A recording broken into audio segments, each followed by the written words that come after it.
यानी कई महात्मा ऐसे होके गए जिनके कोई गुरु नहीं थे।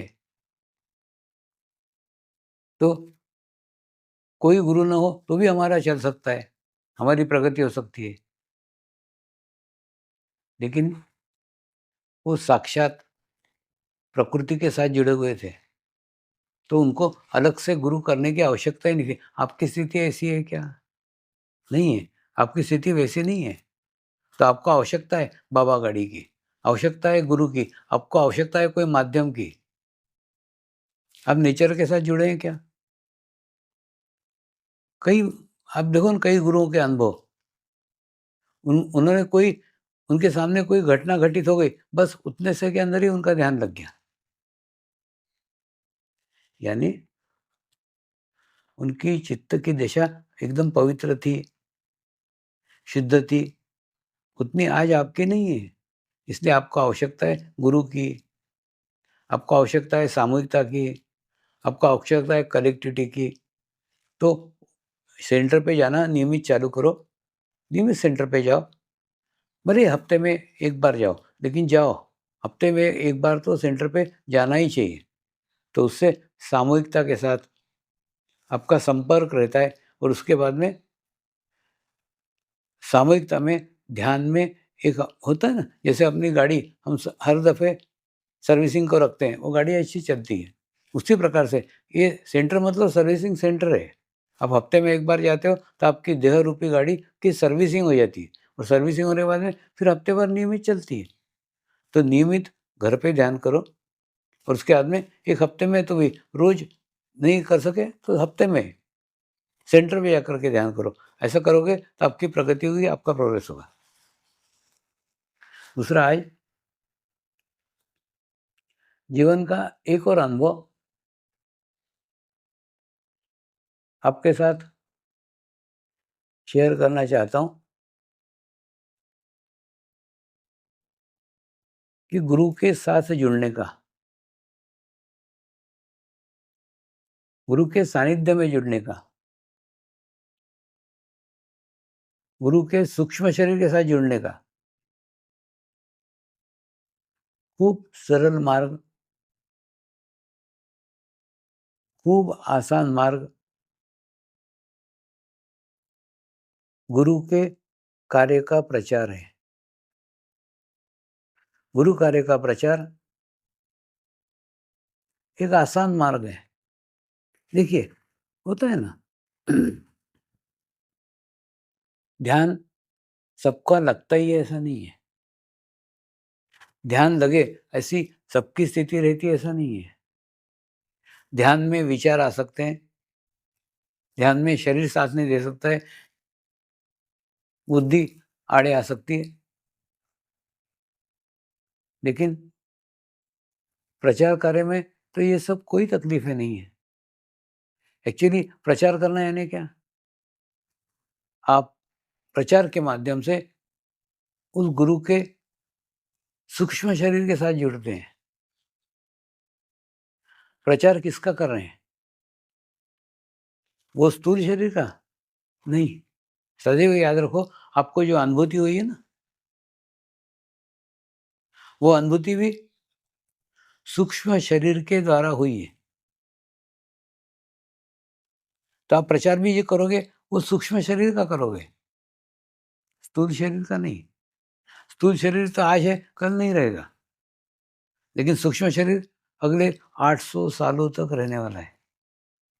तो आप उस शाश्वत के साथ जुड़ रहे हो।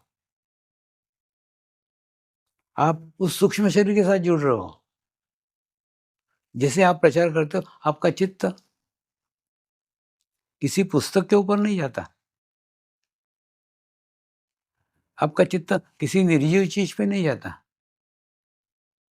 आपका चित्त किसी मूर्ति के ऊपर नहीं जाता। आपका चित्त किसी स्थान के ऊपर नहीं जाता। जब भी आप देखो, जब भी आप प्रचार करोगे ना, तो आपका चित्त सूक्ष्म शरीर पे जाता है, उस एनर्जी पे जाता है, उस ऊर्जा पे जाता है।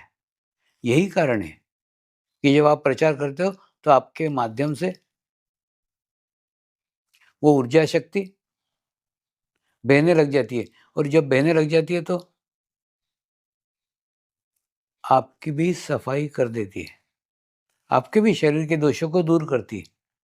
जैसे कई बार मैं उदाहरण नहीं देता हूँ कि मैं एक ऐसा पाइप था जिसके अंदर बहुत मैल था, बहुत मिट्टी थी, बहुत कीड़े थे, दुनिया भर की कचरा इसके अंदर भरा हुआ था। लेकिन मैंने क्या करा, मेरे शक्तिशाली गुरु के पाइप के साथ उसको जोड़ दिया। जोड़ दिया तो क्या हुआ, जैसे प्रचार कार्य चालू किया तो पानी गुरु का इधर से घुसता था, इधर से निकलता था। अब निकलने वाला पानी नाली में बहे तो भी ये पानी पाइप स्वच्छ हो गया। ये अगर कोई पिए तो भी ये स्वच्छ हो गया। यानी जब आप प्रचार कार्य करते हो तो आपको दोहरा लाभ है। आपको कोई लेना-देना नहीं है कि सामने वाला उसको ग्रहण कर रहा है, नहीं ग्रहण कर रहा है। वो ग्रहण करे तो भी ठीक है, नहीं ग्रहण करे तो भी ठीक है। दोनों स्थिति में आपका चित्त तो सूक्ष्म शरीर पे रहा ना। और जब आपका चित्त सूक्ष्म शरीर पे रहेगा तो ऑटोमेटिकली आपका क्लीयरेंस, आपकी सफाई तो हो ही जाएगी, करना नहीं पड़ेगी। ये सबसे आसान मार्ग आज आपको बता रहा हूँ। अब देखो ना, मेरे को समाज में आए 30 साल हो गए और 30 साल से प्रचार कार्य कर रहा हूँ, कंटिन्यूअस प्रचार कार्य कर रहा हूँ। अब देखो ये 45 दिन एक ब्रेक रहता है। 45 दिन मुझे कुछ ग्रहण करने का, मुझे कुछ प्राप्त करने का, मुझे कुछ स्टोर करने का अवसर मिलता है, एकांत मिलता है। एकांत में गुरुओं के संपर्क में करने का अवसर मिलता है। अगर आप इसी को फॉलो करो, आप भी नियमितता से 45 दिन का अनुष्ठान करो।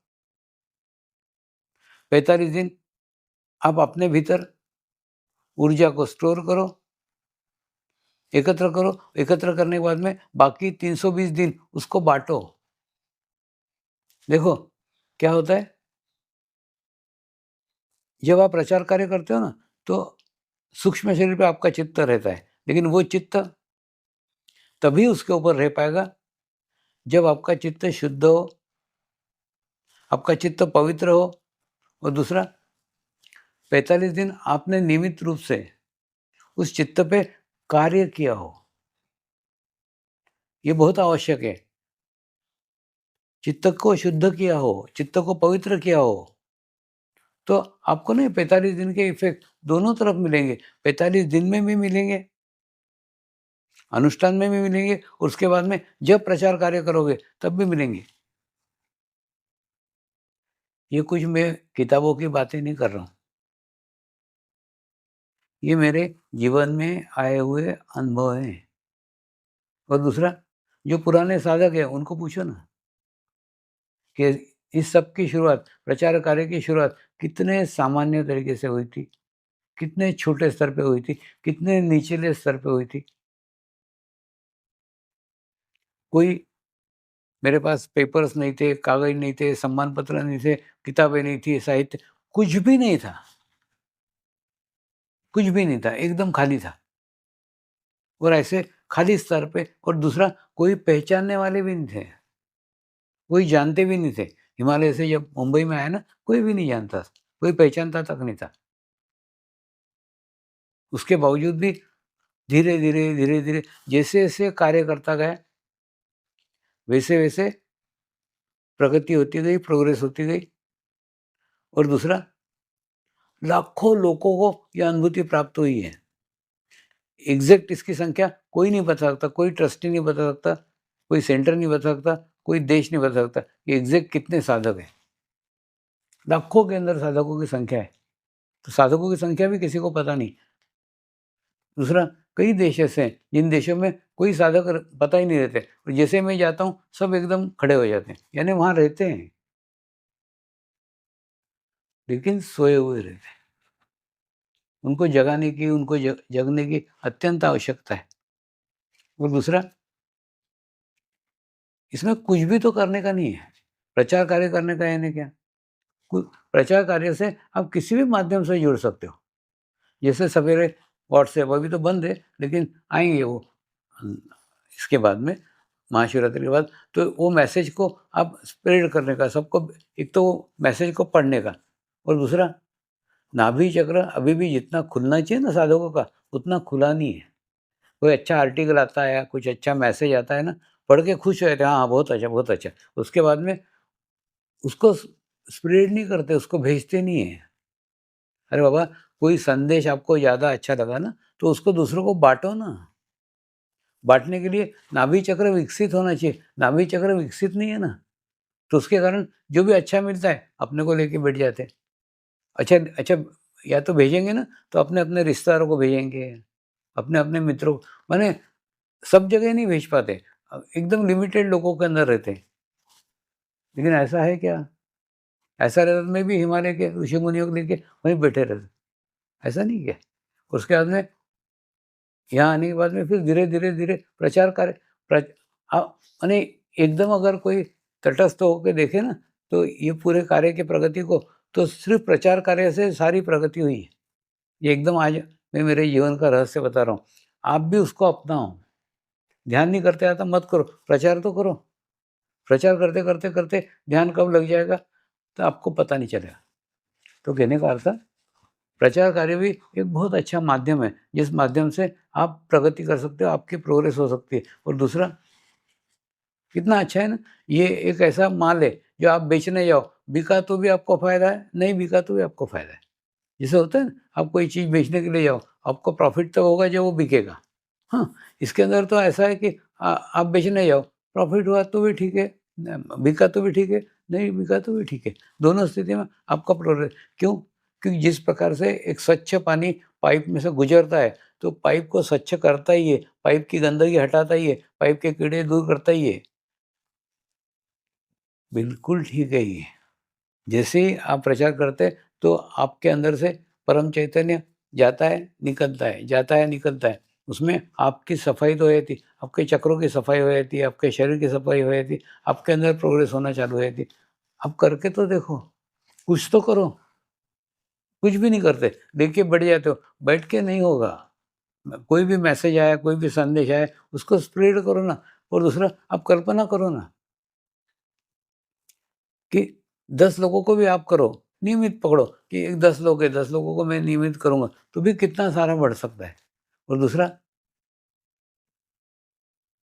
ये एकदम निःशुल्क है, उसके लिए कुछ भी खर्चा करने का, कुछ भी करने का कोई आवश्यकता नहीं है।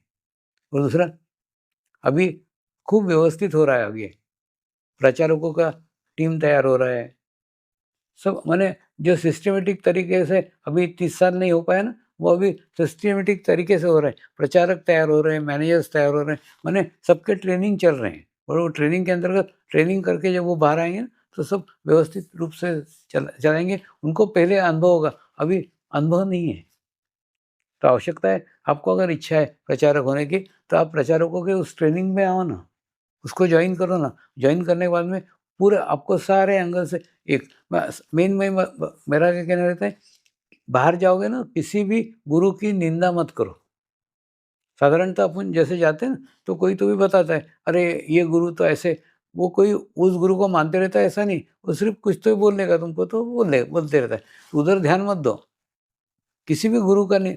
अब जैसे मेरा ये था कि जब मैं मार्केटिंग में था ना, मैं बोलता था मेरा माल सर्वश्रेष्ठ है, बाकी माल की मुझे जानकारी नहीं है। मुझे अब सबकी जानकारी होना कोई ज़रूरी थोड़ी है। तो उसी हिसाब से कोई भी आपको अन्य पंथ का बोले, तो उनको बोलो कि हमको जानकारी नहीं है, बाकी हमको मालूम है हमारा अच्छा है। तो उसी, और वैसे भी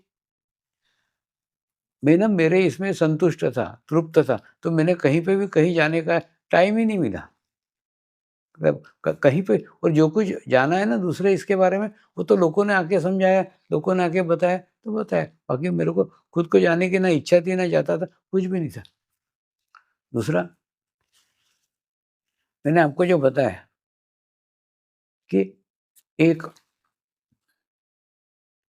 ध्यान की विधि, ये मैंने ना आपका 45 दिन में आपका खूब निरीक्षण पास से करते रहता हूँ। सूक्ष्म शरीर के माध्यम से आपका निरीक्षण एकदम पास से होता है। तो इसमें क्या महसूस हुआ? ध्यान न करने के कारण क्या है?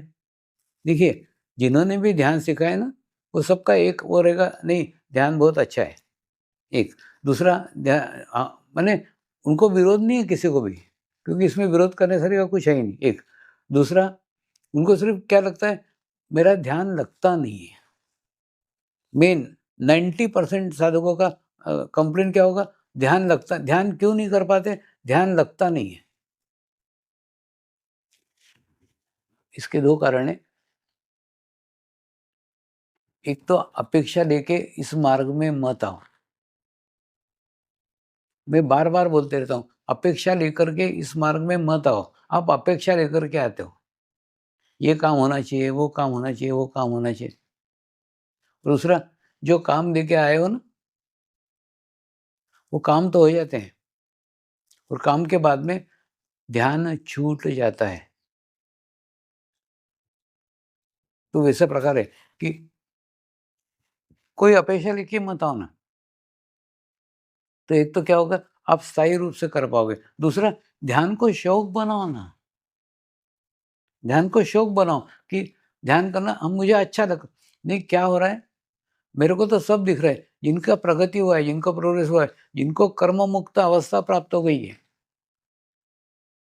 जब उनका देखता हूँ ना, वो कैसे पहुँचे इस अवस्था तक, तो वो इस मार्ग में कोई अपेक्षा लेके आए ही नहीं थे। वो बुद्धिवादी लोग थे। उन्होंने सोचा कि ध्यान करके अच्छा लग रहा है, इसलिए ध्यान कर रहे हैं। बाकी कोई अपेक्षा नहीं थी कि कुछ मिलना चाहिए, कुछ भी नहीं थी। हाँ, और उसके बाद में उनको आज सब कुछ प्राप्त हो गया, कर्म मुक्त अवस्था प्राप्त हो गई। क्यों? क्योंकि कोई अपेक्षा से आए ही नहीं थे। तो पहली बात तो इस मार्ग में कोई अपेक्षा लेकर के मत आओ। और दूसरा, विचार आते हैं, इसलिए ध्यान एक्चुअली ये तुम्हारा क्षेत्र नहीं है ना। मैं जो कहता हूँ ना, इतने आसान-आसान आइडियाज़ आपको बताएँ, आप करते ही नहीं ना। मैं आपको बोलता हूँ 30 मिनट आप मुझे दान करो। आपके जीवन के 30 मिनट आप मुझे दान करो। दूसरा, जो चीज़ दान करते हैं वो वापस नहीं माँगते ना। तो आप केवल 30 मिनट दान करो। दान करने के बाद में फिर ध्यान लगे न लगे ये क्षेत्र ही आपका नहीं है। और अगर आप 10 मिनट में उठते हो, इसका मतलब जो दान दिया वो वापस लेते हो। आपने जब 30 मिनट दान किए, तो 30 मिनट पे आपका कोई हक ही नहीं है ना। जब आपका कोई हक ही नहीं है, फिर आप कैसे उठ सकते हो? 30 मिनट आप उठ ही नहीं सकते, 30 मिनट आपके है ही नहीं। अगर ऐसा मानते हो कि 30 मिनट मेरे है ही नहीं, ये 30 मिनट यही सेवा है। गुरु सेवा बोलते हो ना, गुरु कार्य, ये सबसे बड़ा गुरु कार्य है। 30 मिनट गुरु को जो दान दिए, वो 30 मिनट वहाँ बैठे हैं। 30 मिनट वहाँ से हिलने का ही नहीं। ऐसा ही करके देखो ना, करके तो देखो। और दूसरा, विचार आते हैं मतलब क्या? अपेक्षा लेके बैठोगे एक, दूसरा पास्ट लाइफ की फाइलें अपनी डाउनलोड करके रखोगे, तो आएँगे ही ना। वो सब छोड़ दो। और दूसरा, 30 मिनट आपके है ही नहीं, ये सोच के बैठो, तो ऑटोमेटिकली क्या होगा? वो 30 मिनट में आप ज़बरदस्ती बैठे रहोगे, चाहे ध्यान लगे न, ये आपका क्षेत्र नहीं है। आप ना आपके क्षेत्र के बाहर जाके कार्य करते हो। अब देखो, जैसे मैं मेरे तरफ से जितना बताने को उतना बता देता हूँ, उसके बाद में करो, मत करो, मेरा क्षेत्र नहीं है। आप ध्यान करते हो, नहीं करते हो, ये मेरा क्षेत्र नहीं है। वैसे ही अपने क्षेत्र में काम करो ना। आपका क्षेत्र है 30 मिनट ध्यान करने बैठना। 30 मिनट ध्यान लगे, नहीं लगे, आपका क्षेत्र नहीं है ना। ध्यान नहीं लगता ये बोलना, दूसरे क्षेत्र में गए। ध्यान लगना नहीं, आप सिर्फ़ 30 मिनट बैठे हो। सबसे बड़ा गुरु कार्य है 30 मिनट ध्यान करने बैठना। ऐसा बैठ के तो देखो। बैठ के ही देखो आप, तो भी आपको अनुभव आएगा। धीरे, धीरे, धीरे ध्यान लगना चालू हो जाएगा। नियमित करो ना, एक। दूसरा, अपेक्षा से मत करो। और दूसरा, विचार आते हैं मतलब क्या? वो जो विचार आते हैं ना, उसी के लिए। आज एक विधि का आपको समाचार दे रहा हूँ, उस विधि को आपको समझा रहा हूँ। ये विधि का प्रयोग अभी मैंने 45 दिन में अनुष्ठान के दौरान किया है, और 45 दिन अनुष्ठान के दौरान ये करके इसको सिद्ध किया है। सिद्ध किया है यानी इससे अगर आप करके देखोगे एक, तो आपको भी उसका लाभ मिलेगा। पहली बात तो, प्राचीन समय में किसी भी बड़े बुजुर्ग की या वो देवता की नमस्कार करने का एक ही तरीका था, साष्टांग नमस्कार डालते थे। साष्टांग नमस्कार यानी पूर्ण ज़मीन पे लेट जाते थे और ये हाथों को पूरा इस प्रकार से रखते जैसे कोई तीर रखा हो, ऐसा। और उसके बाद में फिर धीरे-धीरे, धीरे-धीरे आप हाथ को खोलो और हाथ को खोल के बाद में फिर ध्यान करो, फिर मेडिटेशन करो।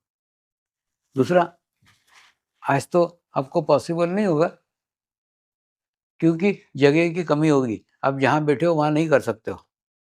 लेकिन आज सीख लो, क्या ध्यान है ना वो सीख लो। सीखने के बाद में कल से जाकर के इस पे अभ्यास ये करना कि कल जब घर पे करोगे ना, तो इसको घर पे पूरा साष्टांग दंडवत डालो और आपके दोनों पैर ये ऐसे ज जम पैर के तलवे दोनों आकाश की ओर होने चाहिए, एक। दूसरा, आपके दोनों हाथ तीर जैसे जितना लंबा स्ट्रेच कर सकते हो, उतना स्ट्रेच करो। और स्ट्रेच करने के बाद में क्या होगा, आपके दोनों हाथ ऐसे रहेंगे और बाद में फिर धीरे-धीरे ऐसे खोलो और खोलने के बाद में फिर ध्यान करने बैठो। ध्यान करने बैठोगे मतलब नमस्कार की मुद्रा में बैठने का है। आज नहीं संभव है क्योंकि आज जगह नहीं होगी आपको।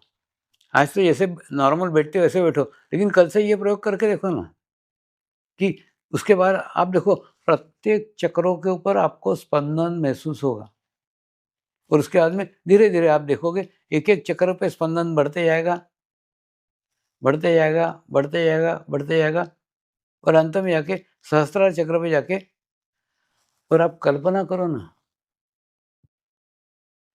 कि साक्षात सूक्ष्म शरीर आपके सामने विद्यमान है। आप सूक्ष्म शरीर के सामने ध्यान कर रहे हो, मेडिटेशंस कर रहे हो, ऐसा भाव लाओ और सूक्ष्म शरीर से निकलने वाला चैतन्य, सूक्ष्म शरीर से निकलने वाले वाइब्रेशंस आपके पूर्ण शरीर पे महसूस हो रहे हैं। इस प्रकार से अगर भाव लाते हैं, आज आप बैठ के करो, लेकिन कल से इसको नमस्कार की मुद्रा में करने का है। पूर्ण साष्टांग दंडवत डालने का और सूक्ष्म शरीर मेरे सामने ही बैठा है, ऐसा भाव रखने का और उसके चरणों को पास आप नमस्कार कर रहे हो और धीरे-धीरे हाथ खुले करके उसके चैतन्य को ग्रहण कर रहे हैं। ऐसा भाव करने का। भाव करने के बाद में फिर आप मंत्र का उच्चारण करेंगे। मैं एक पवित्र आत्मा हूँ। मैं एक शुद्ध आत्मा हूँ।